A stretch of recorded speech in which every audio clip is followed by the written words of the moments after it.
One of the most influential Protestant pastors in the United States has something to teach us as Catholics. Let's learn 3 lessons from Pastor Rick Warren today.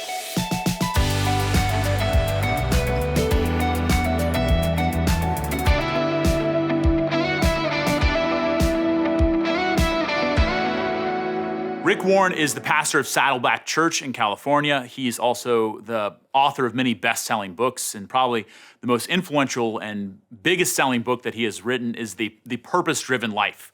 So today I want to talk about 3 lessons we can learn from Pastor Rick Warren and his ministry that has spanned many, many decades. It's also interesting to note that though a leader in the Protestant church and in the attractional church movement in the United States, that Rick Warren is also a fan of the Catholic Church, that he has said many favorable and open things about the Catholic Church, that he himself prays the Divine Mercy Chaplet, which I found very interesting, which is a great prayer of focusing on the mercy of Jesus. So the first thing that begins his book, The Purpose-Driven Life, is a lesson that I think every person, Catholic, non-Catholic, needs to learn, that it's not about you.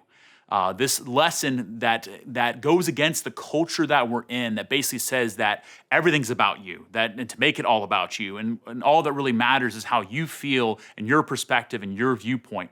But to begin to allow our minds and hearts to be shifted is so important. Conversion, this changing of our minds, this repentance, as Jesus calls us to in the gospel, is so key. So if you want to be a follower of Jesus, you want to be Catholic, then you need to recognize this fundamental fact that it is not about you. It's ultimately about God, it is about others, and then from there, in proper relationship with God and with others, then we can start to understand ourselves as well.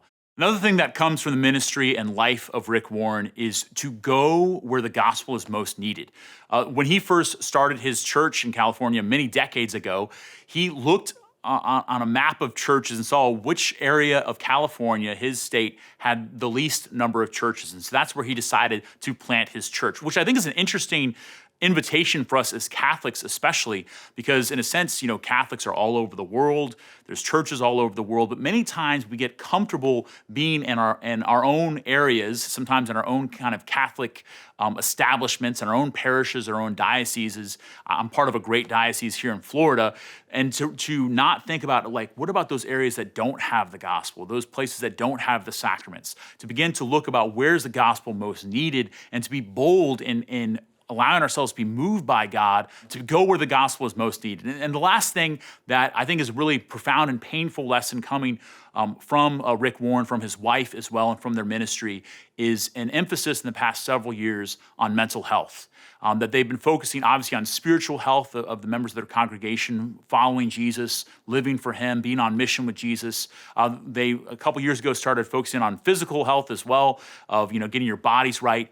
But through the tragic suicide and death of their son, they've been focusing a lot more as a couple and as a community on mental health. And I think that's something that we need to take seriously as well, that so many people carry so many burdens of mental illness, of depression, of anxiety, and that we as the hands and feet of Jesus are called to minister to them, to reach out to people who feel like they are in hopeless circumstances and situations, and to share with them good mental health practices and the wisdom and insight of counselors and psychologists, and ultimately in a relationship of love to lead them into a deeper friendship with Jesus as well.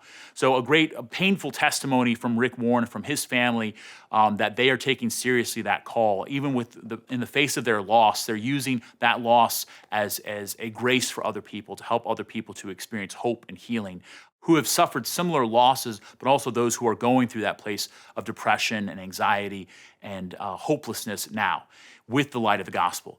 Hopefully, if you are a fan of Pastor Rick Warren, or if you've never heard of him before, if you're a Catholic or not Catholic, we can see as a follower of Jesus that he has a lot to teach us, that we are falling more and more in love with Jesus each day, and recognizing that great fact that you and I are made for glory. Hey guys, thanks for watching this latest episode of Made for Glory. Thank you so much to all of our sponsors. Make sure you like, share, and subscribe. And if you want to join us in sponsoring the show, make sure you click the link to support us via Patreon. Also, a big thank you to our sponsor, Wicking Vicar, who makes performance clerical attire for priests. Well, I can't say enough good things about their shirts. I'm wearing one of them right now. It's fantastic for priests who are on the go, for priests who live in hot weather like I do. And we're so grateful for their sponsorship, and we hope to see you guys next time.